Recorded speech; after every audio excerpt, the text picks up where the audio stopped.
Hello there, it's Jeff Cutter Diamond with another Degrassi video. It's the February Degrassi video of 2020. No specific topic except for praising Reddit posts across the Degrassi universe. It is Wednesday, February 26, 2020.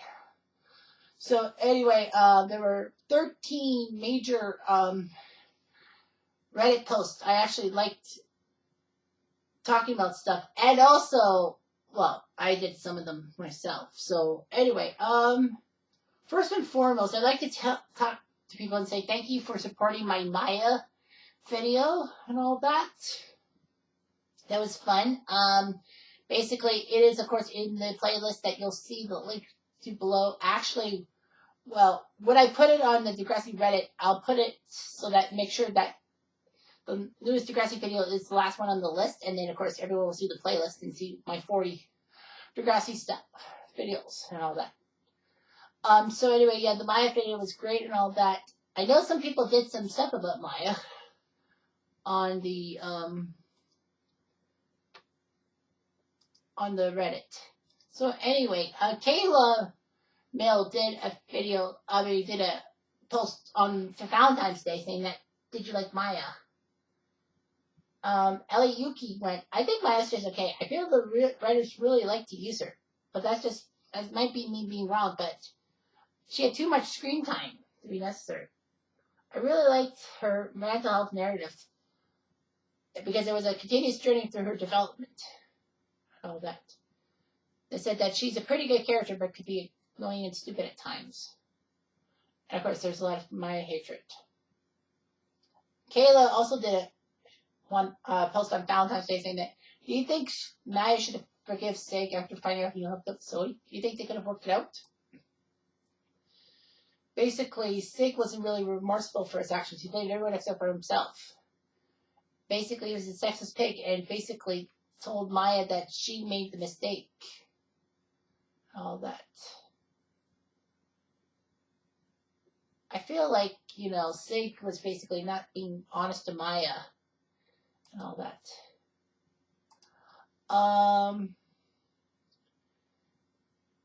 I might as well do my post. I made a post last Wednesday that said, the Maya issue in an alternate light perhaps. And I said, as a lot of us know, Maya had issues dealing with Cam's death, and it lasted longer than most Degrassi arcs. And I said, but what if Maya was so honest about the fact that Cam's death still had an effect on her, especially in season 14? Or the last season before next class, if you will, with her relationship with Miles. Because it seemed that her subconscious was just replacing Cam with Miles in her nightmares. I don't think she talked about Cam being in her subconscious thoughts, especially when it seemed that she wanted to help Miles in the way she tried to help Cam. And she wanted to also get past the fact that she failed in her eyes to prevent Cam's suicide. Long story short, if she had just confessed that Cam was the reason why she feels it was necessary to keep tabs on people, especially in season 13-14. Her mom knew the issues, but her mom also told Maya, don't ruin your life for a boy. And one happy one said that, I think that's spot on. It's true that when someone close to you commits suicide, you're hyper aware of others. Maya's nature for always wanting to help probably stems from a place of feeling guilt over not seeing signs for Cam's death. She just wants to make sure that never happens again. So they talked about Miles in Cam in the balcony, and I forgot that. Well, I know that there was a dream about Miles in the balcony, but I didn't know Cam had something to do with the balcony too. So yeah, that's a big one. I didn't even realize that.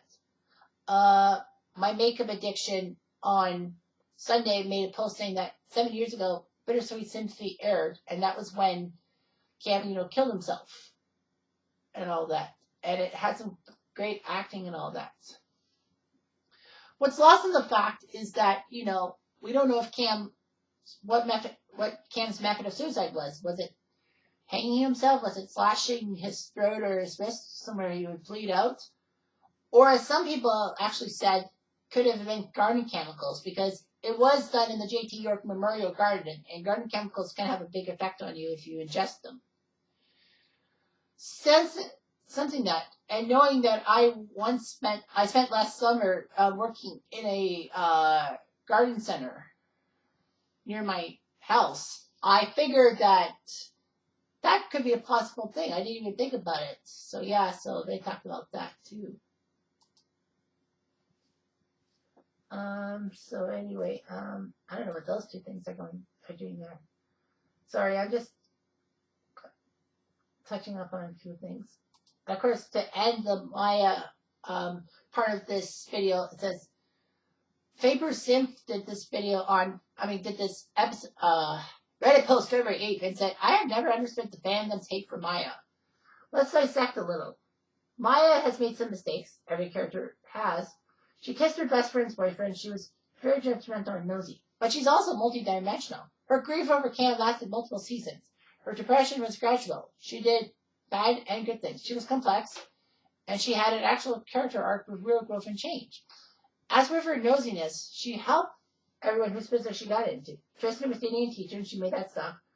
When Sig was doing game business, she made it her mission to help him, which was basically in his best interest. When she thought Miles was in danger of himself, she tried to help him out of friendly concern. Not even Tristan noticed. And let's be fair, after the trauma of Cam and the issues Miles was going through, she was justified in her concern. All that. So anyway, oh yeah, I forgot. I had a post of Maya's relationship with Miles or Sig, and basically I said that Maya was better with.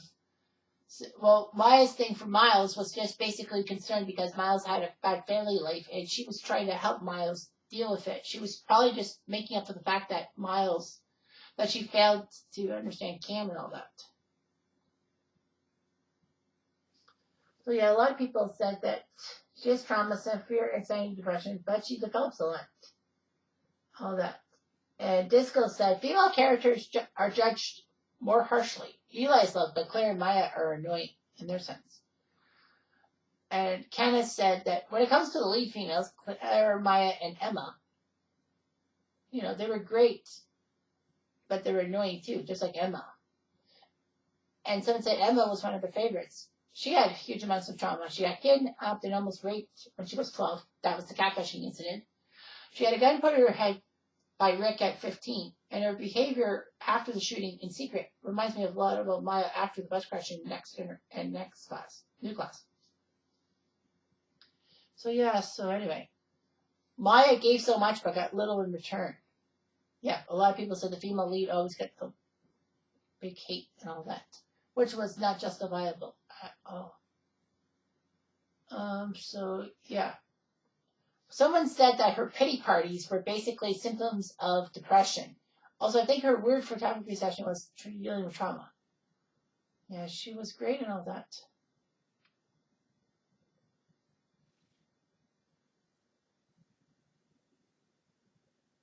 Someone said they found her Maya annoying sometimes, but she was definitely someone I would appreciate as a friend.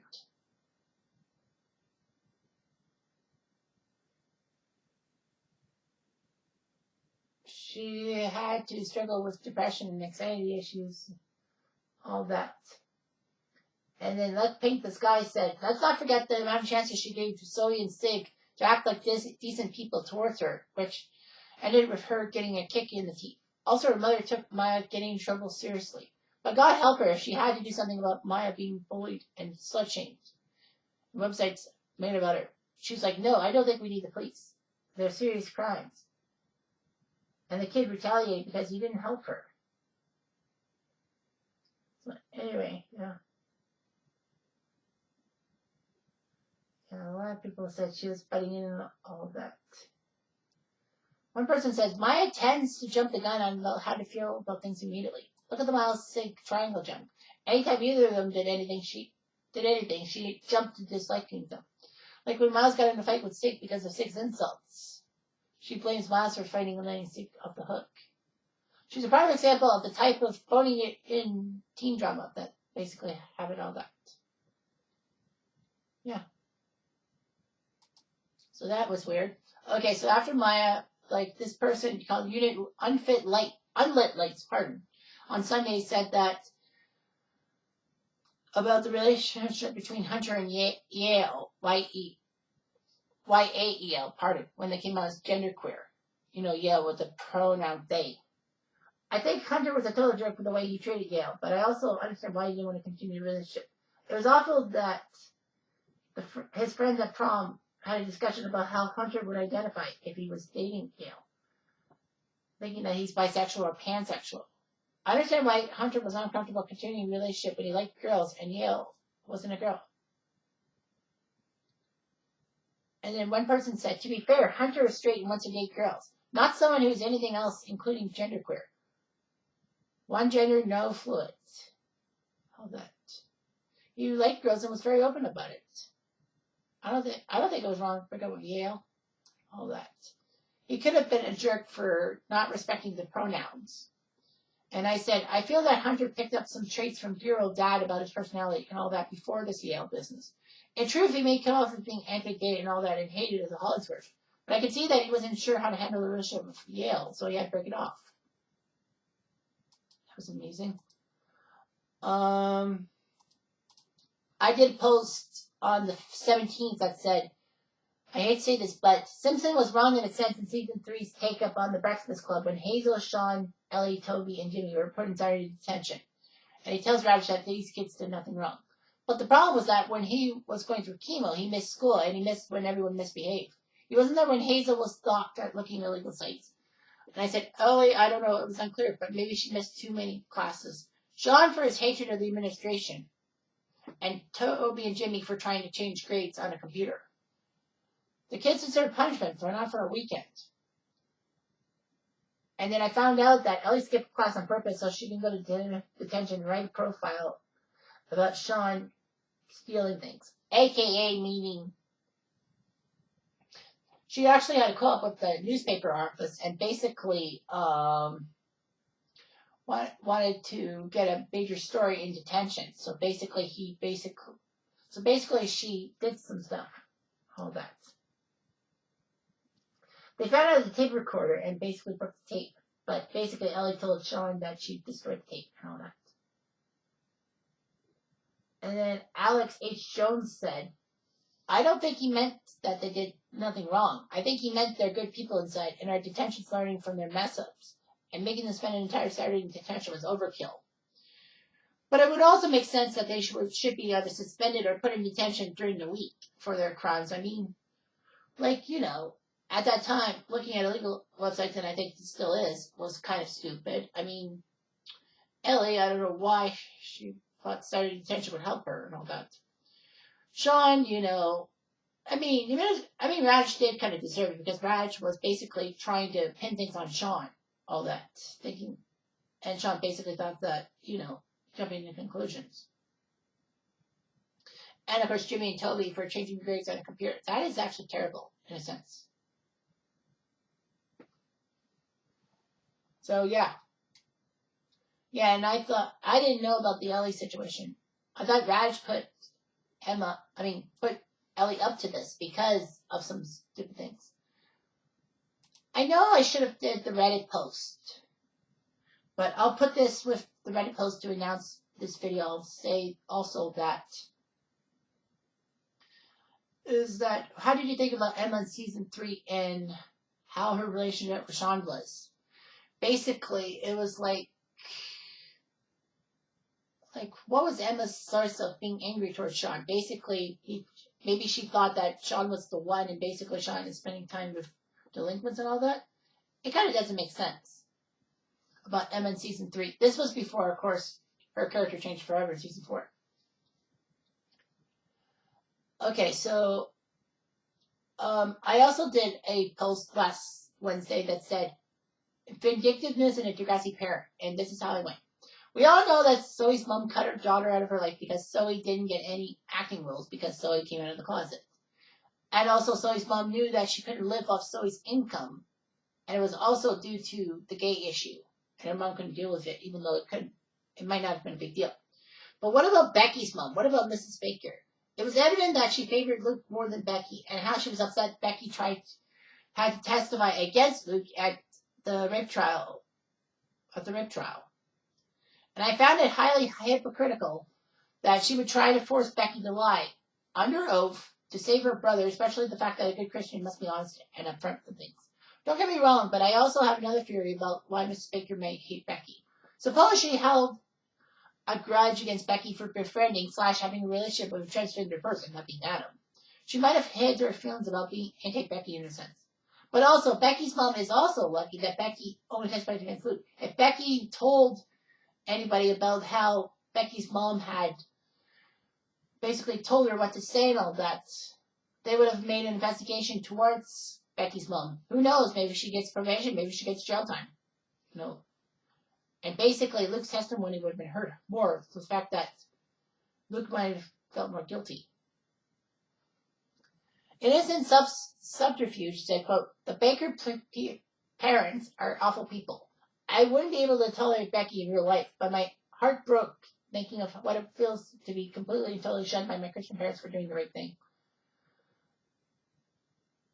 All that. One happy one said, "Degrassi honestly did a horrible job portraying religion. It seemed like every character associated with religion was close-minded, hypocritical, and judgmental. The Bakers, Manny's parents, Ellie and Zaz's parents, Zoe's mom, etc. Thankfully, part of why I was against religion for so many years, truthfully, was because I watched shows like Degrassi portrayed Christian characters this way. I know good Christians do exist, but Degrassi didn't really show the good side of religion, except for maybe Claire, in a sense. Claire and Darcy were portrayed as Christian characters that basically were highly more realistic and all that. Like, Darcy went down a dark path after she got raped and all that. And Claire, well, she didn't really care about her religion much. I think because her parents were splitting up, and she thought that God would keep them together and all that. So basically, I responded to what happened and said that May and Allie's parents were immigrants and wanted their kids to follow their views from the countries they grew up in, Philippines and India, respectfully.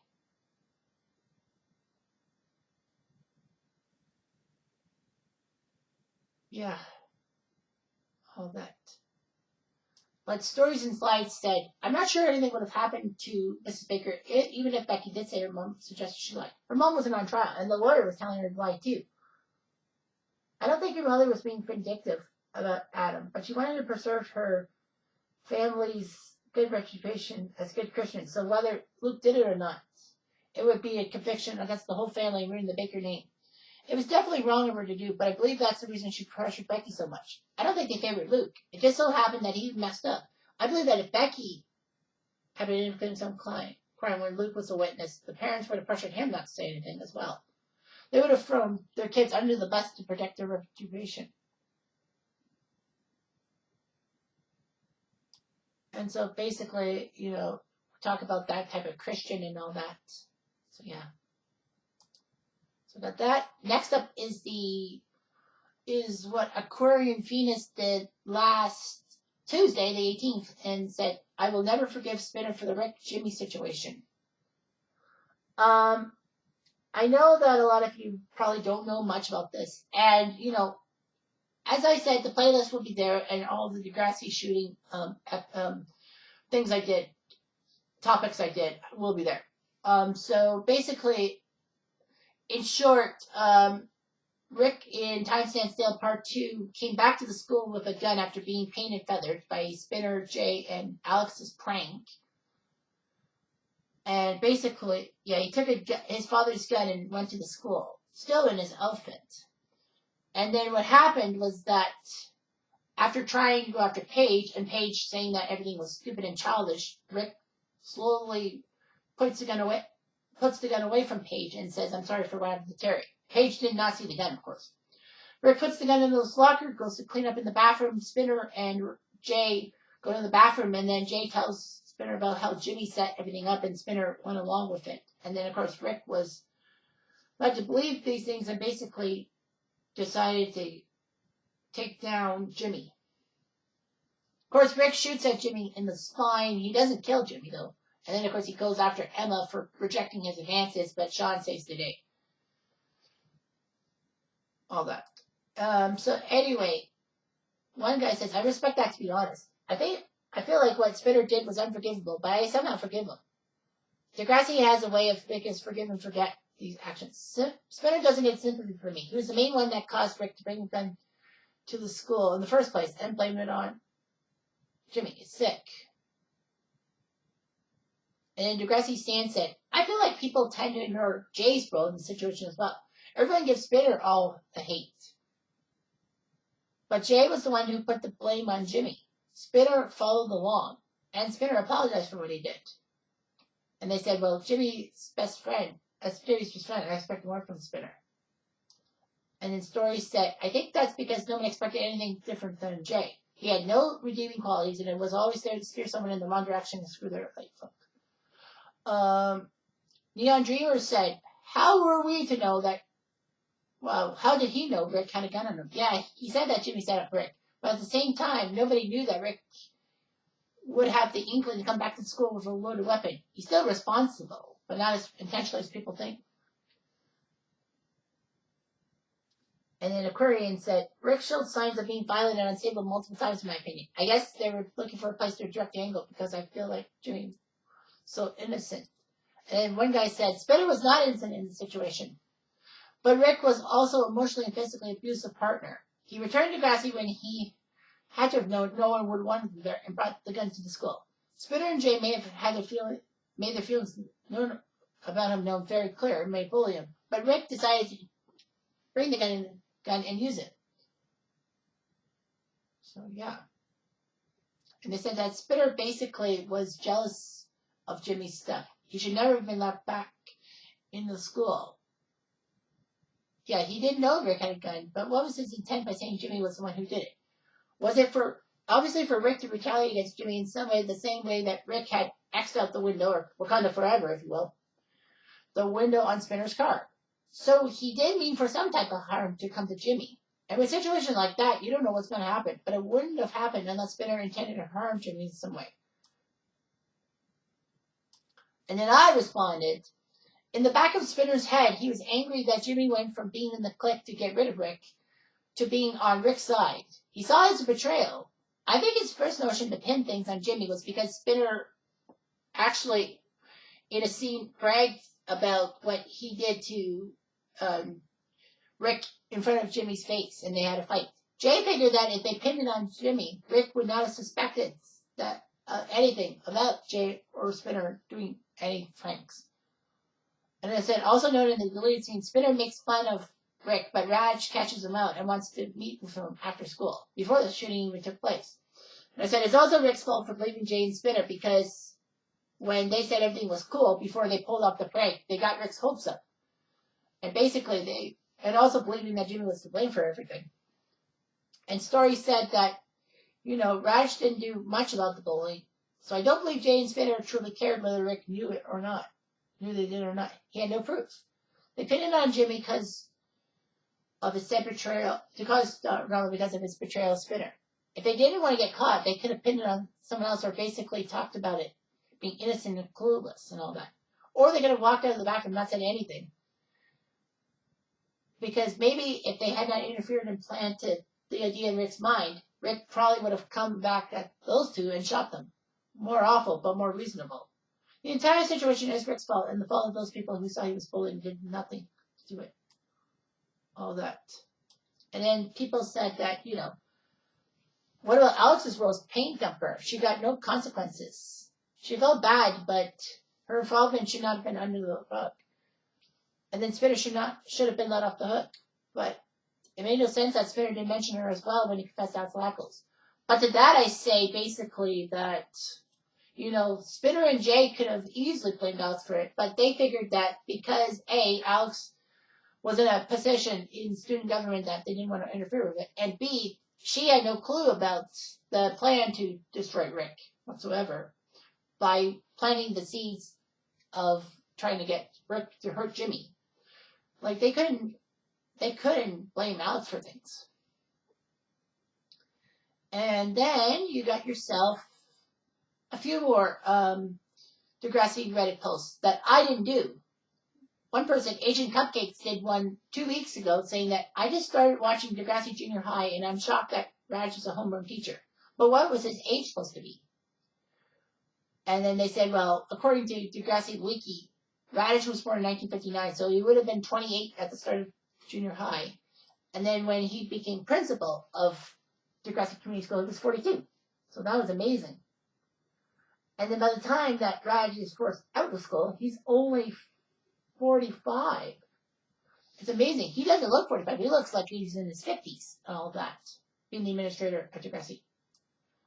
And then Toodle 2 said, he's a teacher in junior high, Degrassi Junior High, and principal in Degrassi High. And then he's principal of Next Generation until season 4 when he's fired because he didn't take Rick's bullying seriously. We don't see or hear from him at any point, which is true. But I thought there was an Easter egg that there was a picture of him as Dean of Principals for some reason, or Dean of Schools. And I told Toodle 2 that I did some YouTube videos on Ratchet's issues. And of course, Toodle 2 was partially wrong because in Degrassi High, he wasn't the principal. He was the visual principal, but he was a vice principal. The principal in Degrassi High, just like Junior High, was never seen for some dumb reason. And then you got yourselves thoughts on Raditz from Kirishima-san. I love Kirishima. Great sumo wrestler of the past. So, and no, Kirishima was not a Yokozuna. I wish he was a Yokozuna, but no. So anyway, Kirishima said, when I was a kid, I always thought Raditz was a villain. But then when I got older and watched the series as a young adult, I realized that Raditz wasn't really that bad. He was just an authority figure who was dealt some bad luck with all the different happenings in school. We all know he should have taken Rick's bullying seriously. But besides that, he has hands pretty full of all the Degrassi shenanigans. What do you guys think of them? And basically, Meep said, I just watched Degrassi Junior High and High for the first time. And I thought he was a pretty caring educator. Minus, he bullied Yick, but he learned from it. And I'm disappointed in the way they made him in Next Generation because he was just a big bad principal punishing students and being uninvolved or careless about what was going on with them.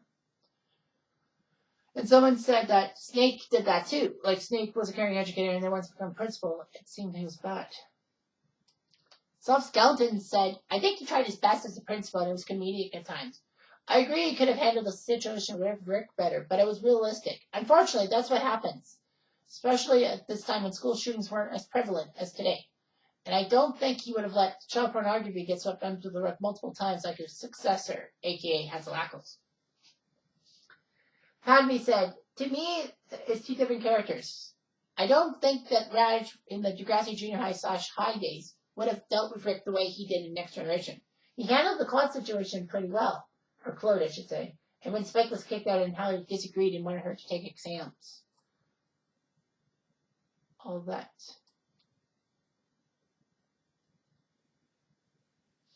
Yeah.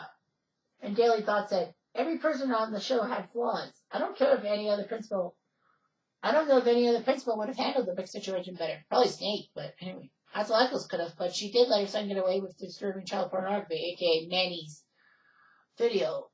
So who knows? And then he thinks that the chef is the worst principal. Kirishima did say that he may be misogynistic, ableist, racist, overly biased towards jocks and popular girls, and unprofessional by calling a 14-year-old a bitch. But no students were shot, stabbed, raped, impregnated, or killed under his watch. Although he was there for just one season or like half a year, so basically nothing else happened. He was only on the show for 14 episodes compared to Raditz, Hazel-Ackles, and Simpson. All that. Yeah, they talked about the teachers and all that. Switzball from Switzerland. All that. One guy said he wasn't a horrible principal, but how he handled Rick was entirely wrong. He was aware Rick was going to need extra attention and that it would be a battle for him back to school, especially with so many students protesting directly and indirectly towards him and the severe bullying. Although he's not to blame for Rick's actions, he should have paid better attention to the situation he created, letting him back in. So basically, if you don't know about this, Raditz liked Rick back in season 4 in the episode Mercy Street. And everyone was sickened by it because of what Rick did to Terry the previous season. In a deleted scene, and I don't know why it was not on first run, Marco and Alex talked to him about it. And Raditz did tell them that, to my knowledge, he has not been charged with any crime over this. Which obviously meant that the police and or the school board, if they had known something about it, they would have told Raditz, and probably Raditz would have had to think twice. Raditz was protecting Rick, but I think the Emma Orange Ribbon campaign was actually not that effective. It was effective that, like, they tried to get Rick to go out silently, but Rick didn't take the hint. Well, Rick got severely bullied.